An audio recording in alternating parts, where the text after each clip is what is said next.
All right. Guess we'll continue our journey. No one has really asked any questions on chat, so I assume. Before continuing, I have one question. Okay. Yeah. Actually, programming Solidity is very difficult because we don't know the vulnerabilities of Solidity, and we cannot study all vulnerabilities. So so I think if there is some tool to guide or warn the vulnerability of Solidity, it will be very helpful. So is there any extension code editor for warning Solidity vulnerabilities? Yeah, so not to, I guess promote ourselves too much, but we are also building a tool that will help you with that. But there are some of the tools out there. Some of them are open source, some of them are solutions that you have to pay for, but people are actively working on some of the automated static analysis tools that will help you guide through some of the vulnerabilities, like finding these vulnerabilities automatically, or guiding you to write better secure code, that sort of stuff. Is it separated too? So do you know anything, Juno? Like the Trailbits just released the static analysis tool, which is called Slither. It is very powerful to just check synthetic bug. And there's also documentation for security consideration and the Solidity official documentation. So you can just repair that whole text to reduce your vulnerability. Yeah.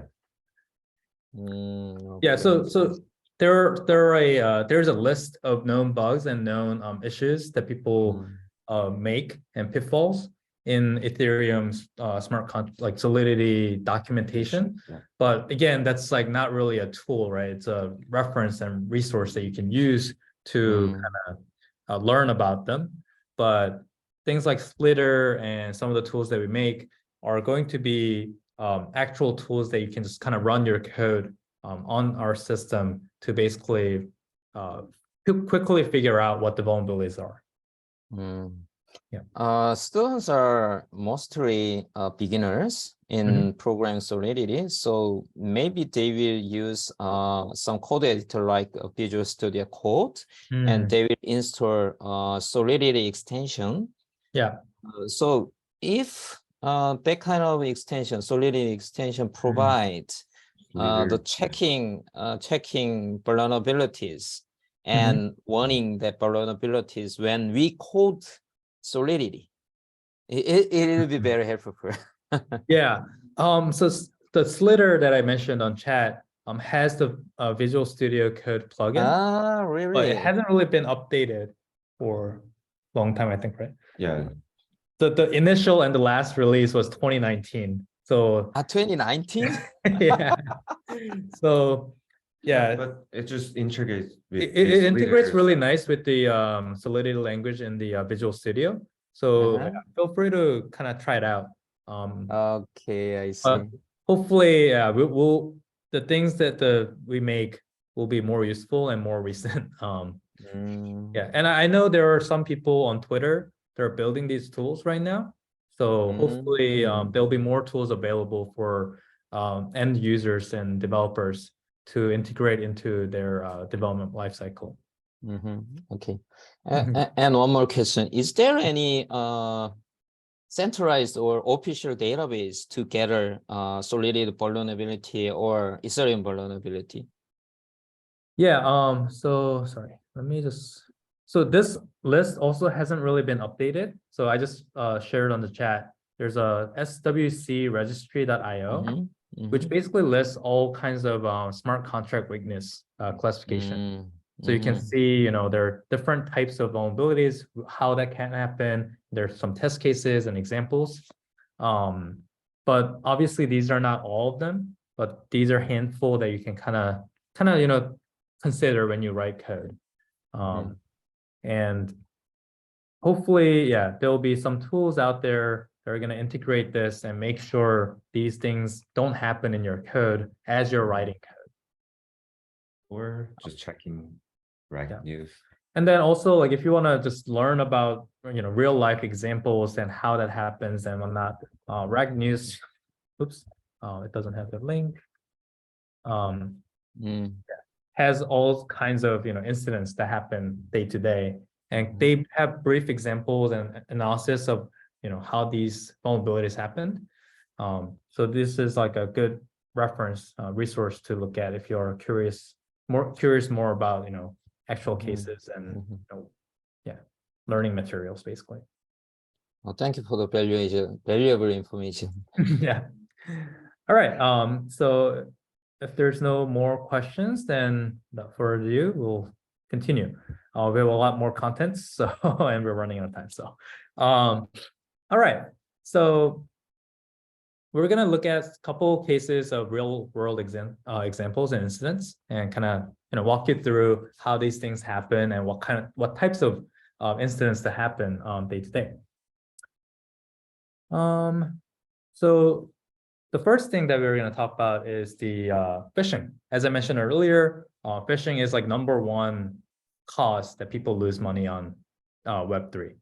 And it's very low technical difficulty, but very highly effective attack. So you can kind of think of it as like, pay to hack here, where you search for Alpaca Finance, which is like one of the DeFis. Like, it's a well-known DeFi. And if you search for it, you can kind of see the first result is Apalaplaca, whatever, the URL is weird, right? And it says Alpaca Finance, Alpaca. Yeah. And app Alpaca instead of app.alpaca finance, right? You can kind of see these like phishing domains that basically has the same name, same website. So if you go into that, it looks exactly the same as the normal one. And they just ask you to continue with the seed phrase, which is kind of weird, but people really don't think about it because especially in Korea, people are so used to just clicking on yes on everything, right? In security solutions, yeah, I want to like do that without even knowing what they're agreeing to. So this happens all the time, and you can kind of see that there's an ad for it, right? Which means they pay for this promotion. So they're trying to pay a little bit to get on top of Google results and scam people out of it, which is crazy. And sometimes people use Punicode, which is like Unicode stuff that looks about the same in normal people and looks the same like URL, but it actually has different Unicode in it. So if the users aren't cautious about these things, they're going to get attacked and they can be victims at any time. All right. So yeah, and so MetaMask kind of like changed, and they haven't really asked for seed phrases, right? Whenever you sign stuff, which is weird. So they started to ask you sign a message or sign transaction hash.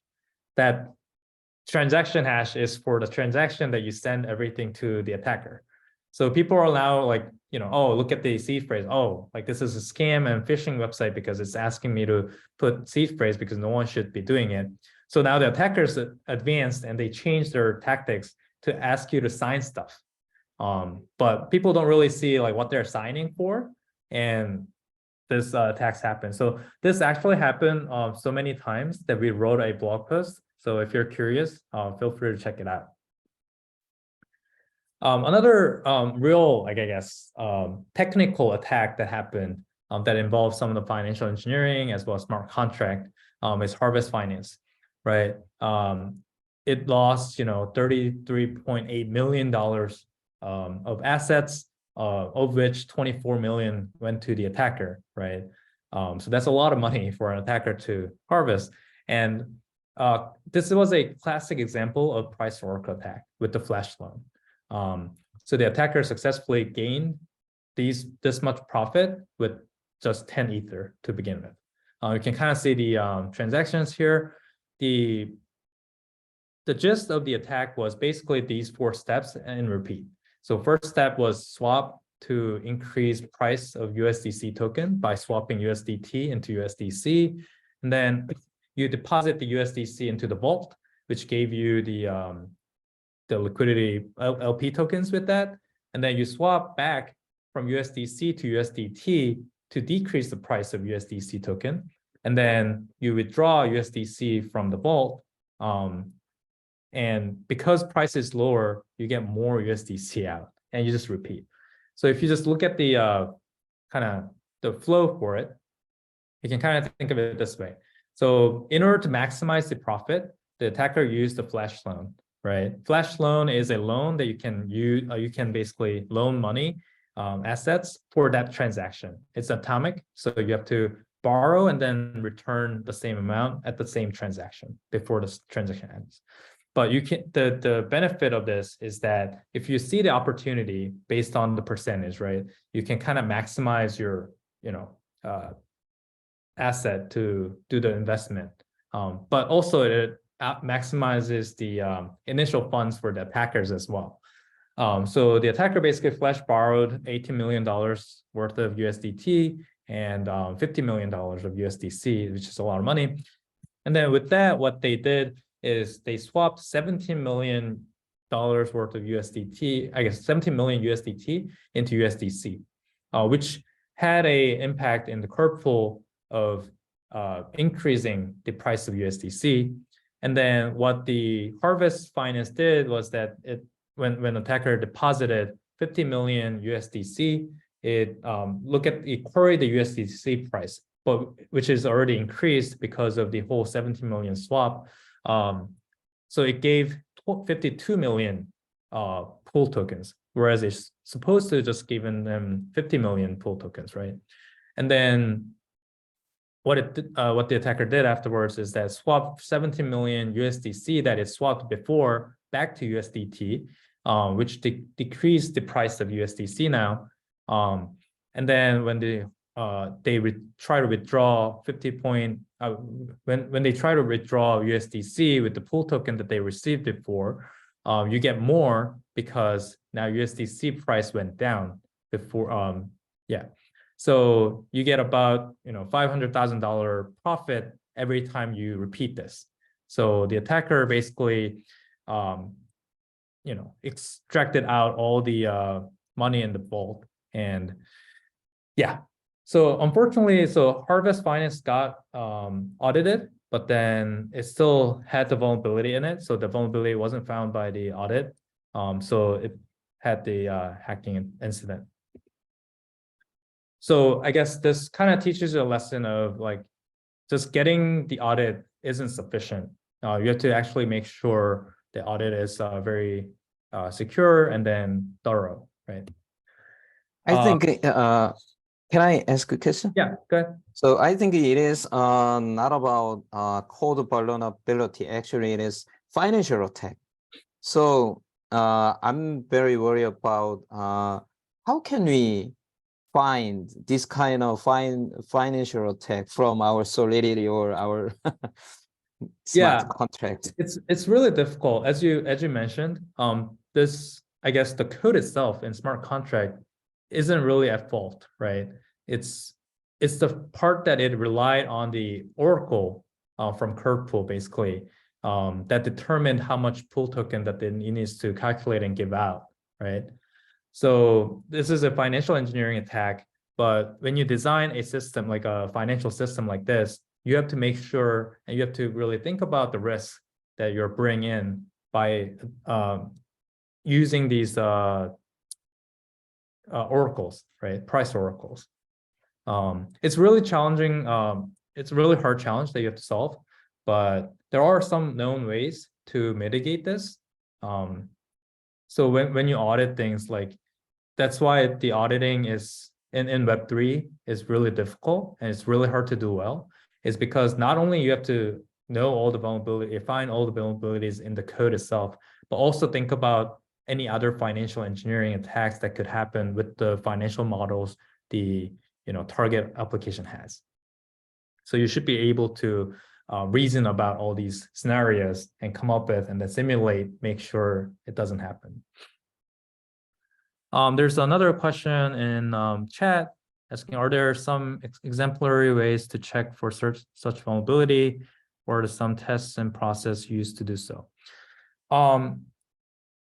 So it's really important to basically write a lot of tests, exhaustive tests that basically test all different scenarios that could happen, right? Oh, what happens if this oracle returns really wrong value? Or what if someone manipulates that oracle and price?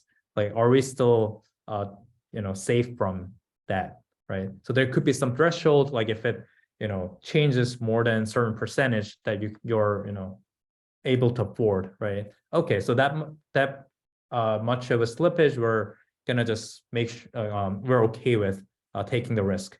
You set that threshold and then make sure you design it in the code, as well as when you test things, make sure you test the extreme cases, because yeah, one day someone could manipulate these oracles, and is your DeFi safe from it, right? Just imagine the Terra Luna case. Yeah, so like think about like Terra Luna example, right? They knew the risk, and the risk was inside of the design, right? But they decided to go with it, and then the risk that they knew happened and kind of went into the death spiral. Yeah, the Ashinda Echidna, I guess, yeah, the fuzzing tools are helpful too, but then we're also trying to build something that basically auto-generates some of the test cases for you. Obviously, it's the best if the developer themselves and they know what they're building to come up with exhaustive tests. But sometimes you're, kind of running short on time when you're trying to deploy something by some deadline. It's not always you have all the time to write test cases. So we're researching into that as well, trying to come up with automated test cases that are meaningful. Anyways, so yeah, this unfortunate thing happened. Obviously, as Jason asked, it'll be really good if there's like some written rule, right? Like, or some checklist that we can just kind of go through and check and say, oh yeah, we're safe from it. But it's all really different and customized for each product and their own financial models. So that's why auditing these protocols aren't trivial. All right, the next real world case is Nomad Bridge. So this is a case of bridge getting hacked. I think it's like one of the top, damage in Breck news. This is really interesting because like it's a really like $190 million is a lot of money, but also like this is probably first crowdsource thief, like, stealing and hacking incident where the attack itself was so simple that people could just copy the transaction and then just replace the address to their address, and you just drain the money. So a lot of people was basically in the mode of every man for himself, where they just kind of devoured this pool by just copying the contract, copying the transaction. So everyone was just stealing from it. And some of them are returning the funds, but it lost a lot of money. The root cause for this was code upgrade. Basically, they updated the code and that added the bug. They added these special cases for the legacy messages, and they failed to handle the special case, which was none, which had the value of 0. By itself was not exploitable, right? The code itself wasn't really, wrong per se. Like, it would have been better if they actually handled this case, except during their initialization phase, 0x0 was accidentally set as a trusted Merkle root. So because they mistakenly set that as a trusted, and on Ethereum, uninitialized storage value is defaulting to 0. So literally here, every message was with uninitialized roots are valid now.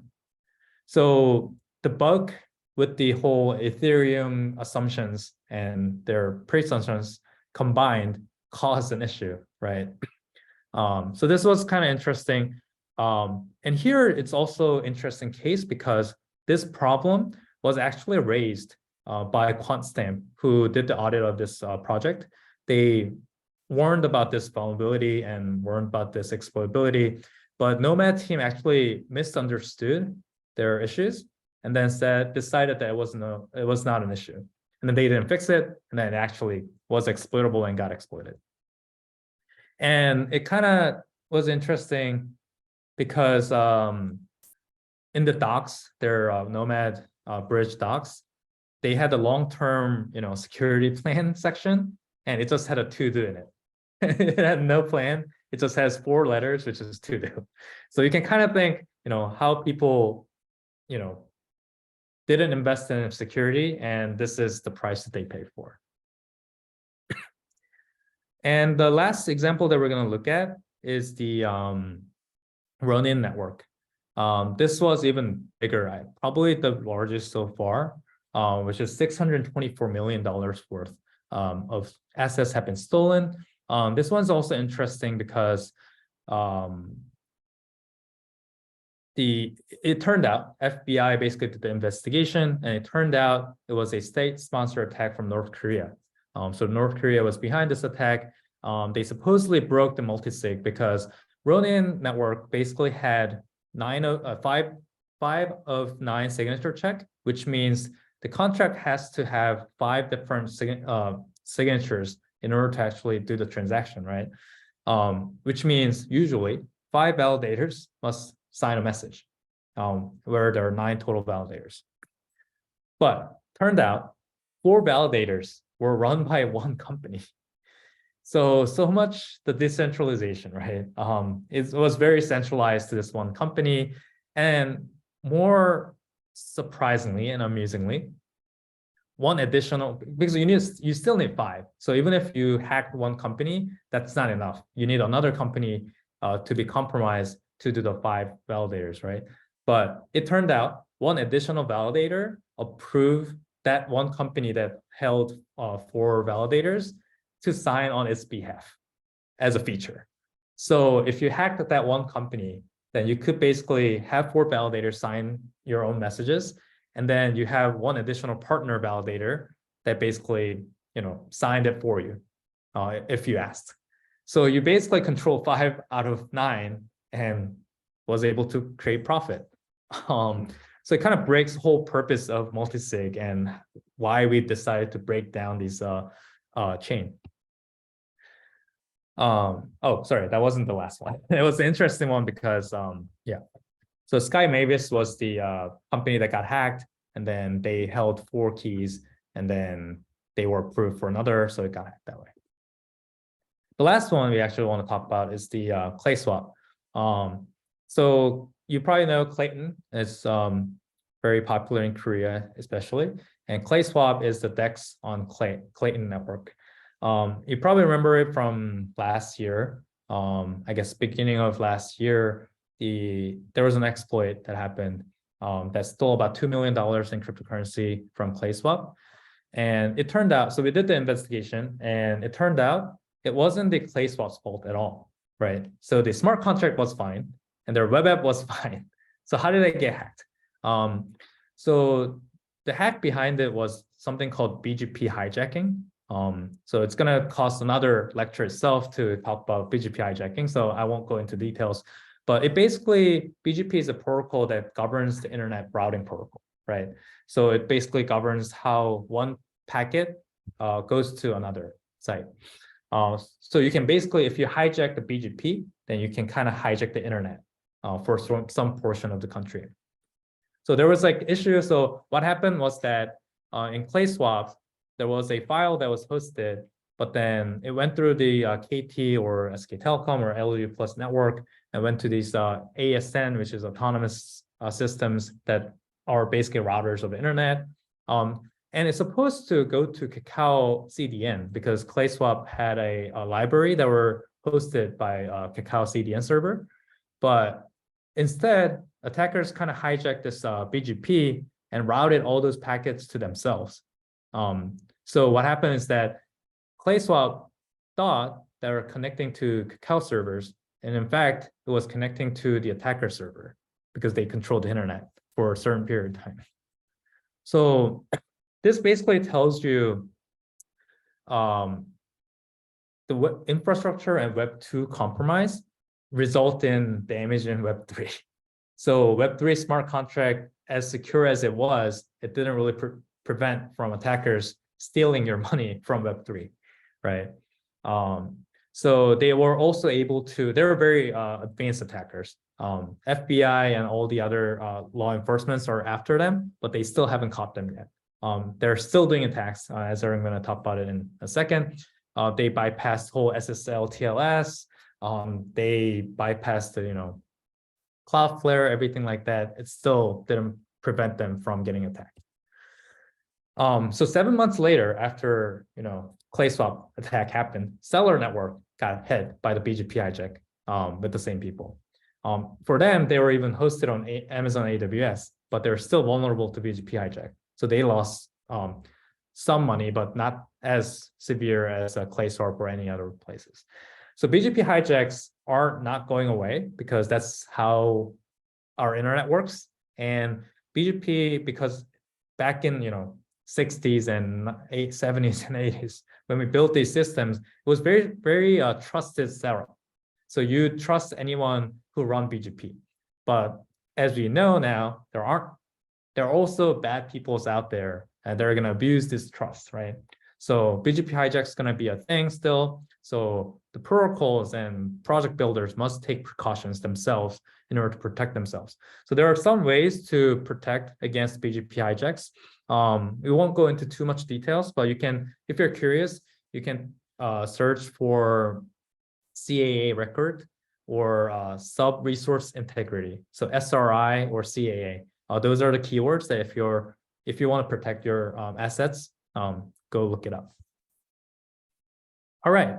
So I think that concludes all the me talking part. But it wouldn't be really fun if you don't do things hands-on, right? So, and doing the hands-on exercise is the best way for you to learn stuff, especially in tech.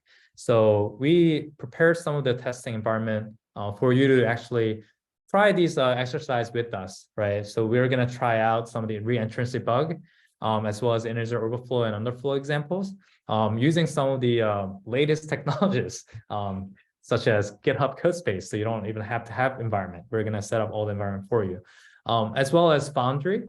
I think some other lectures kind of mentioned about Foundry, but you can think of it as like more, I guess, hard hat on steroid. It's really good, and everyone should be using Foundry. So we're gonna start using this and give you some chance on hands-on exercise. So yeah, I'm gonna hand over. I have a question. Yeah. Oh my God. Okay. In this class, they are mostly they are students, and they will build their Web3 application or blockchain-based application, and then I hopefully they will open their service to public, but they don't have money, and they don't issue their coin or token. But usually before launching their service, the app company or Web3 company need to have a smart contract audit, but it takes a lot of money. Yes. But we don't have money. Yeah. How can we do that? What is the alternative solution? It's really, difficult challenge. So that's why we're trying to somehow reduce the cost of auditing by building a automated static analysis tools. That way, obviously, it's not going to be as in-depth as like a person looking at it for like 4 to 6 weeks, but it will at least catch some of the common mistakes that are, in the superficial places, but also some of the audit companies, we haven't done it yet. We're kind of slow and silly about it, but some of the audit companies, I think, get some of the community grants, ecosystem grants. So that way the ecosystem and the mainnet themselves kind of provide some of the fundings for audit purposes. So that way the project builders don't have to pay for all of it. They can only pay for a certain portion. And then the audit company can still, get their money for doing work. But most of it from the grants, but some from the project builder themselves. So I guess that's one way of doing it. But yeah, it's definitely, in order to get like good audits, it's expensive. So yeah, I don't know how to solve this issue easily. All right. Yeah. All right. So we're gonna do some of the hands-on exercise together, and I'm gonna hand it over to Juno here. Okay. Oh, sure. Oh, I guess we need to share the screen, right? Yeah. We need to change the. Did you share the entire screen? Okay. Oh yeah. So we can just do that, right? Yeah. Oh, right. There we go. Yeah. So yeah, it's okay. Is that sharing fine? Yeah. Okay. Can you see all the GitHub thingy on the screen? Okay, great.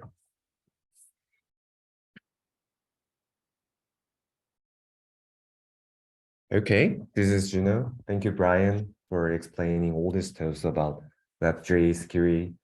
So from now, we're gonna have some hands-on exercise about reentrancy and two reentrancy examples and one integer underflow example. Yeah, and I have some slides to explain the boundary, but it's just simple. It's very fast and it's easy to test and fast testing.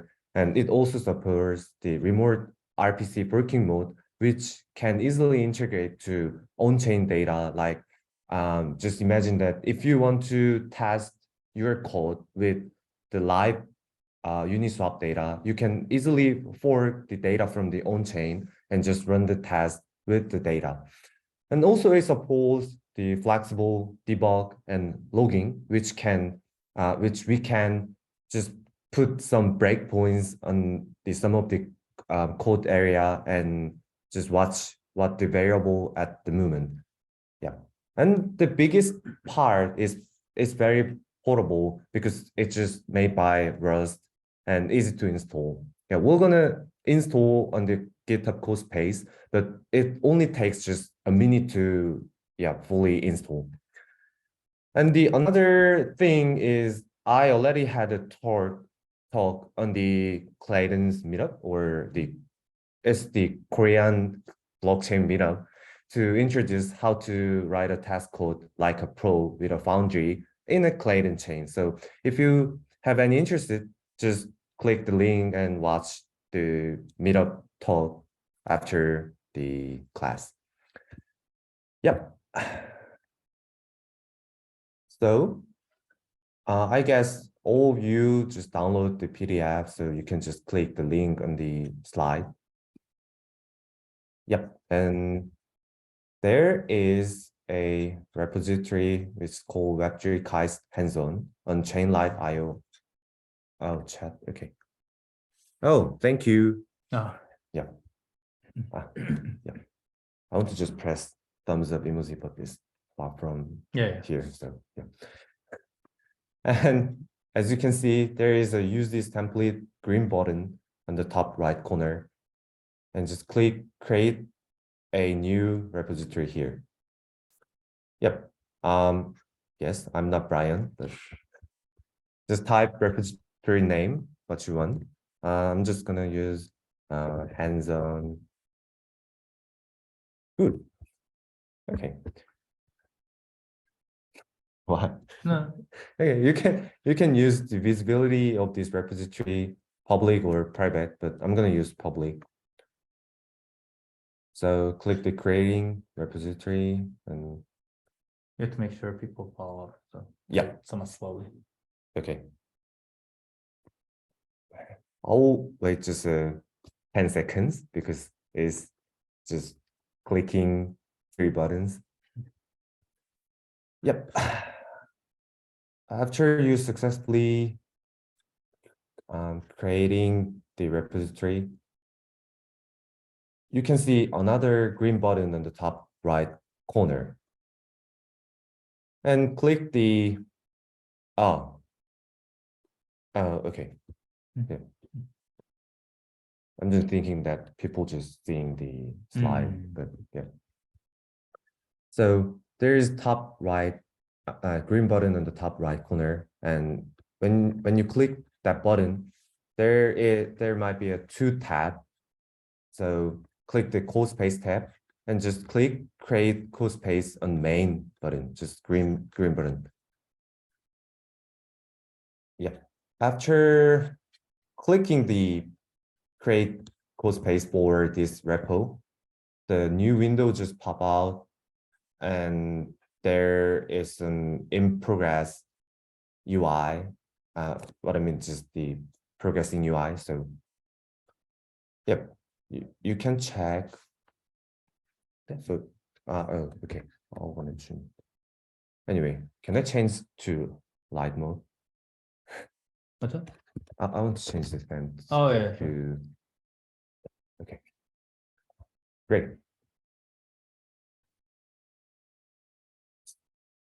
So, yep, I believe that everyone is in the same state as me.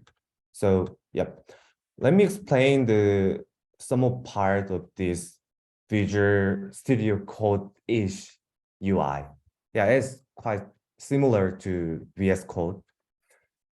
The left part, which is called the File Explorer, you can just explore any files in the project. The project means the same GitHub repository. And when you click the file, like say4.so, the file just pop up on the top UI, which is called the editor, code editor UI. And it's basically, you can edit code and yeah, when you edit code, the UI shows up, there's green. Green means the code is added. Yep. And the bottom part is terminal, and there's another tab, but we're going to use just terminal stuff. The terminal feature is one of the best feature of the code space. The GitHub just creates your own isolated environment with the virtual machine, not like the Docker or other container stuff. It's like the your own virtual machine. So when you type just ID or ls command, like the Unix-like system, and I think it is Linux, right? So it's Linux. So you can explore file also here. And the interesting thing is you can use git command here. And all the commits and pull requests are signed by your own GitHub account, and it will be the verified commit. So yeah, but it's not that important. So yeah, let's start to install the Foundry. We're going to use just 3 commands to install Foundry.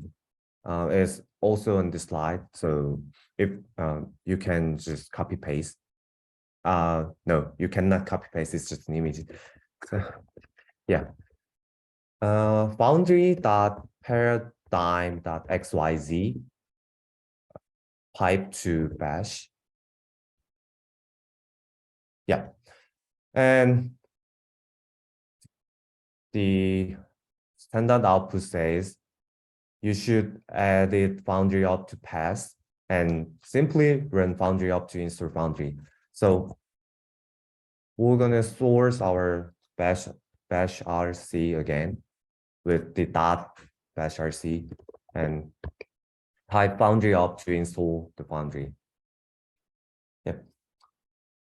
This takes some times. The sometimes means just 10 seconds. Yeah, everything is done to test and do a hands-on exercise. So after the installation, and after you type, you can type forge command, forge -- version. You can figure out that this version is 0.2, and it's it means that all the Foundry stuffs are installed. So let's switch to the slide.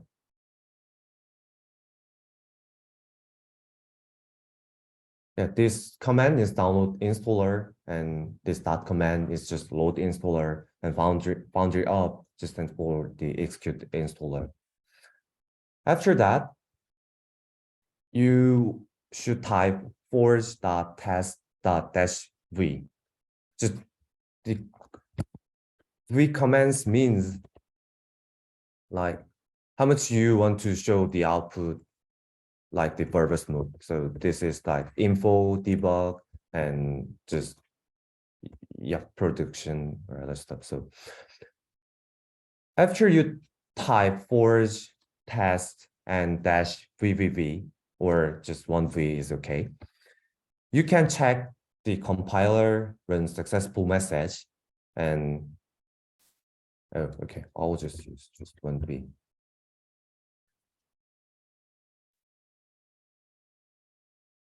As you can see, there are 3 tests that we have to pass, and at the moment, the all tests are failed.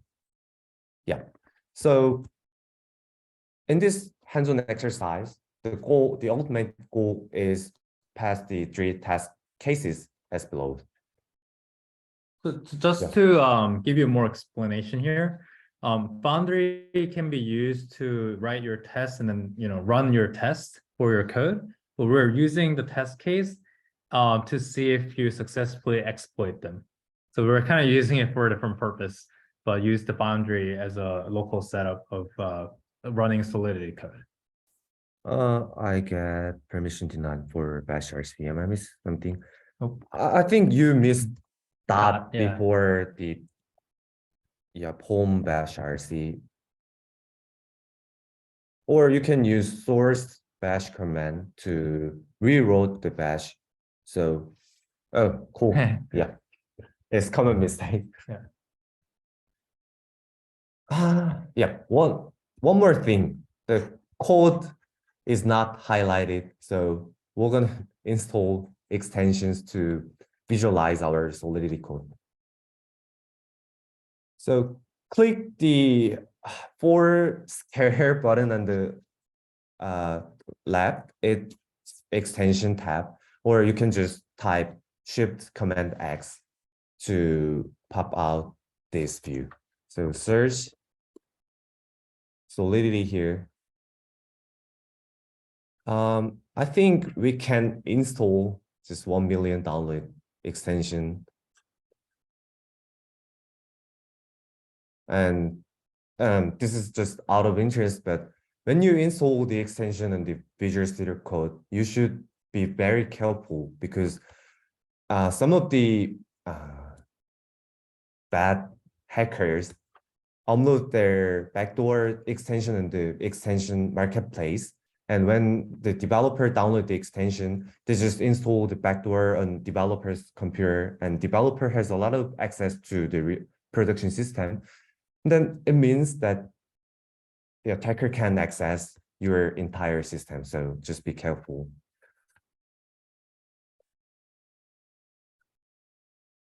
Okay. And you can check the source codes are highlighted.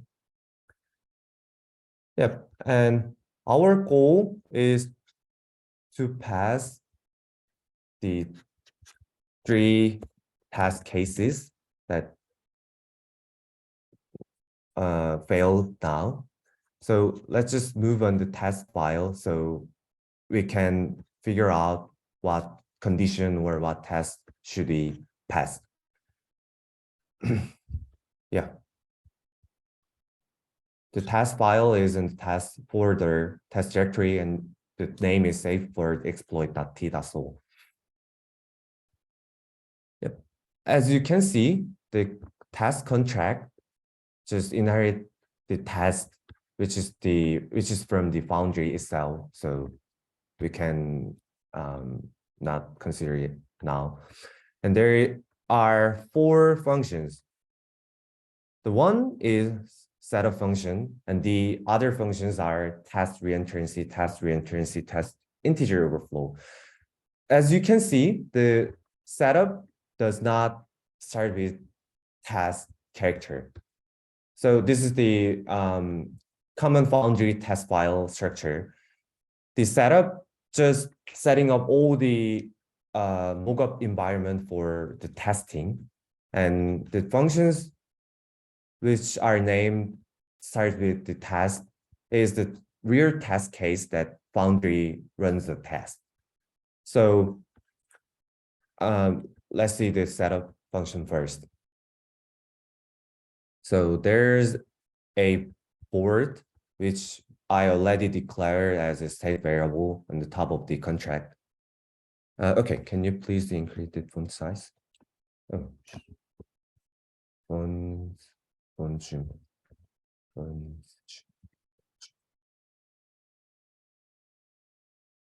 Is it okay now? Okay, great, thank you. Yeah, at the number line 14, just we set up just initialize to create the safe board, which is our target to exploit. And there are 2 attackers which represent, one is the reentrancy attacker for the reentrancy test, and the other is integer overflow or underflow attacker, which is used by test integer overflow function. And you can see there's some special function that you have not seen before, which is the vm.deal function, and the other one is vm.prank. The vm is such like the helper function from the foundry, so you can use it for just easy mockup environment setting. Yep. So the vm.deal just give the arbitrary number of native asset to the arbitrary address. So in this code, it means that we're gonna give 10 either 10 native asset to reentrancy attacker. And the next line also give 10 native asset to integer or underflow attacker. And the last one is we're gonna give 10K either to the board contract. So you can just think that we're gonna steal all the 10K either from the board, and that's the goal of this test case. And the another thing is the function named prank. Yeah, the prank just make the right next calls message that sender to the reentrancy attacker. So line 22 and 23 means we're gonna the test system just change the message that sender, which is the context variable that contract cannot change the value, but the test system just change the message sender when the system meets the prank function. So when the setup contract calls board.deposit function, that in that context, the message that sender would be reentrancy attacker. So the line 22 and 23 means that reentrancy attacker just calls the board.deposit with the 10 native asset. So the board contract uses that message sender as the reentrancy attacker. So the below line is the same as the upper one. So we don't know about what the board contract does. So let's figure out what board contract does. Yeah, this is the board contract, and there is a one state variable function, the balance one, and the another 3 functions. So let's start with the balance state variable. The balance state variable just holds the balance of the users. So it's I just use the mapping data structure here. So when you use the message sender or other address as a key of this mapping structure, it's the same as the hash map. You can retrieve the balance of the user, or you can just set or update the balance.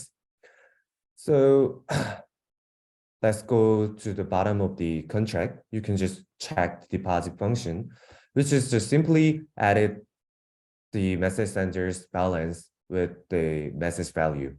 So message sender here is we already pranked to the reentrancy attacker. So after calling of the number 23's line, the board just update the reentrancy attacker's balance 10, right?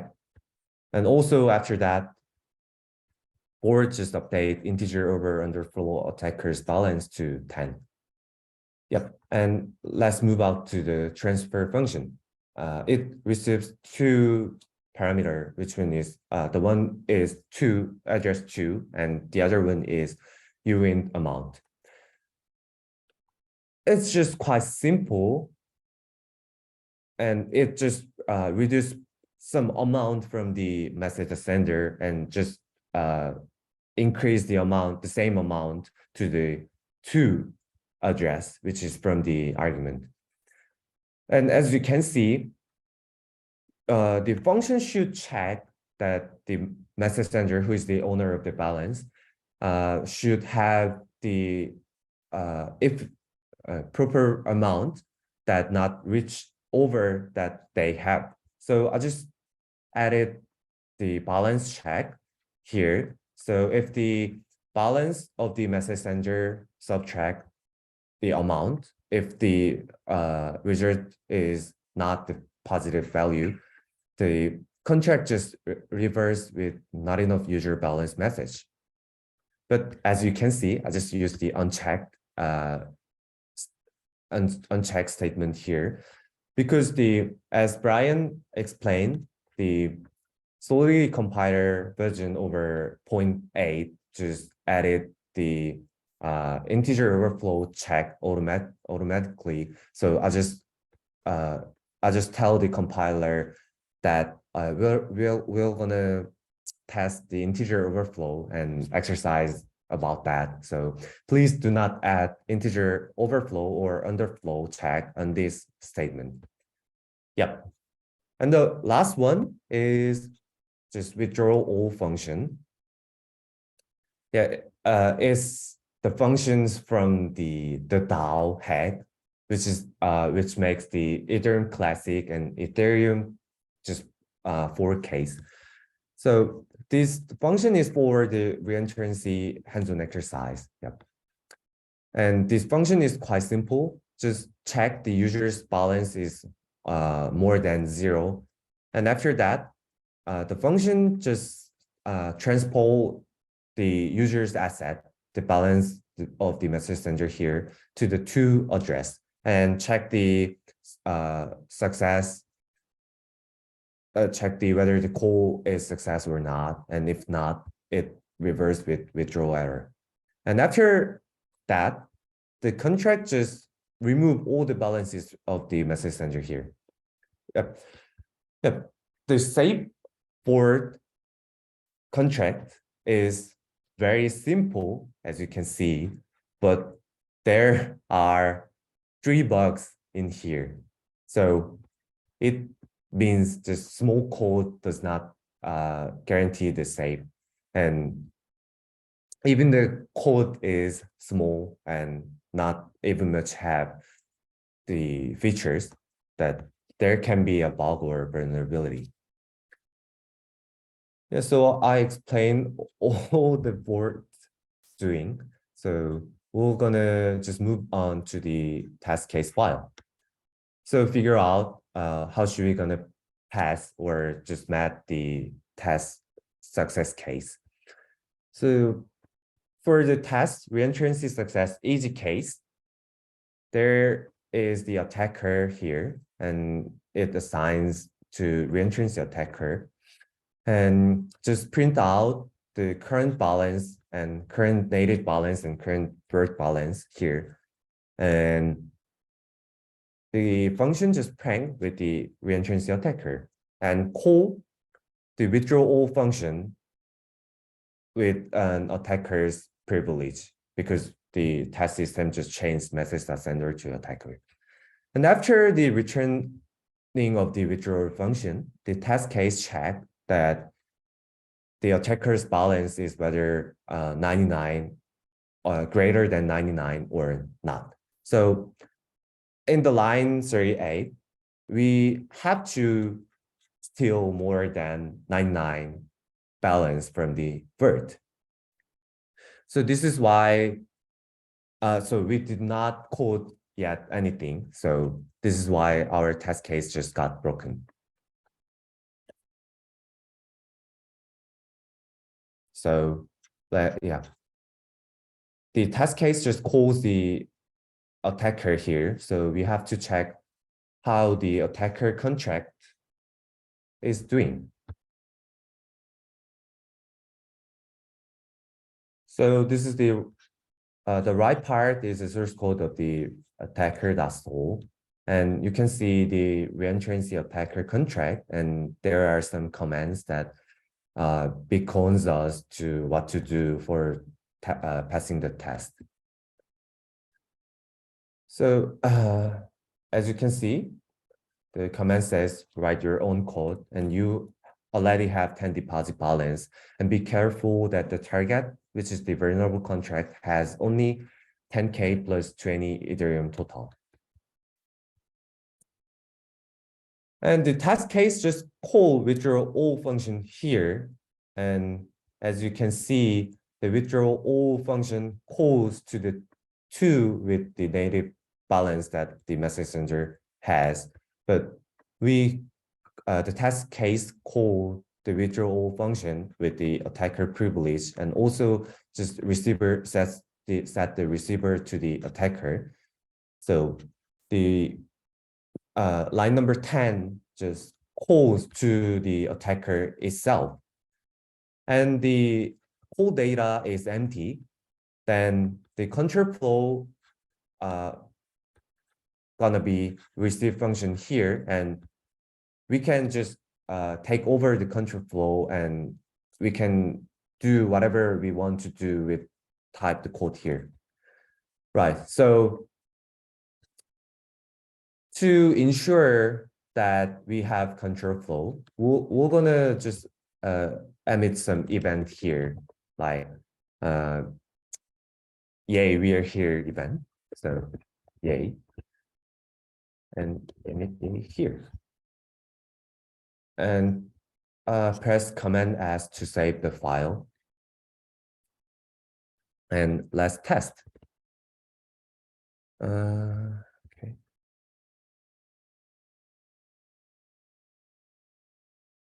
You can type force test and -5v, because the 5v just means that we're going to use verbose mode. And please show me all the trace of the function code. And let's check out which test case are failed. So this is the test reentrancy success easy test case that we are trying to pass. Yeah, and as you can see, the save board contract just calls the test reentrancy success easy function just calls the save board withdrawal here, and it also calls the reentrancy attacker's receive function here. And as we put it, like the emitting the yay event here, and the trace just says, oh, you emitted the yay event here. So it means we have we take over the control flow of the whole context. So what I'm gonna do here is, as the Brian explain and describe the reentrancy vulnerability, the withdrawal has the same pattern, the vulnerable pattern. It checks the balance of the message sender, that the message sender has enough balance here, and call, which is the interaction to another contract or externally owned account, within message sender's balance to transport the whole balance from message sender to the to address.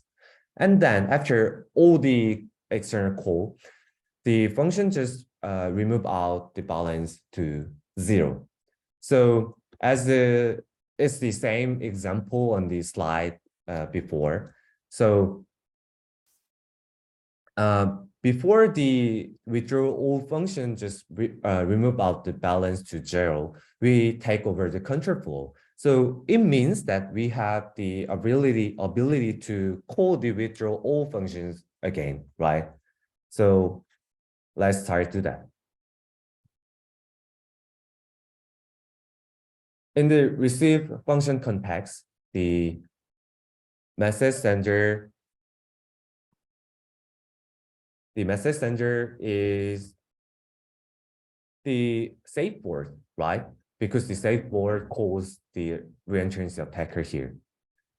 And the message sender is address type, so we need to cast to interface safe word type here. So what we're gonna have to do is just declare interface type variable here. I say port equals to I save port here. Yep, and remove the event code line. And this is this save port here, and we're gonna call withdrawal again and put address this, which call this contract again. So let's do the test again. Oh, sorry, there is a typo here. So address. Oh. Right. Yeah, and the boundary just pop out that there is a stack overflow because we did not give the limitation that how much the withdrawal just gonna call again and again. So we're gonna add some conditions to check the balance of this contract. So if the balance of the attacker's contract is more than 99, then just return it to prevent infinite loop between the safe word and the reentrancy attacker. So after that, and run again.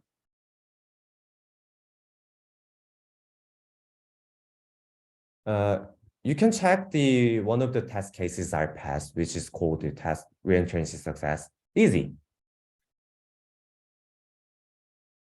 Yeah. And another test case is test reentrancy success hard, but I think we don't have enough time to finish the hard one. So we'll move on the integer over and Sorry. okay. Let me interrupt you. So as we kind of knew to begin with, there was a lot of contents to cover, especially with the whole environment setup and explaining, concepts and kind of doing the exercise with us. We kind of run out of time, so we'll leave the remaining hands-on examples for you to try your own. Feel free to try and solve them. And I think the solution is actually already in the repository in a different tag, I think.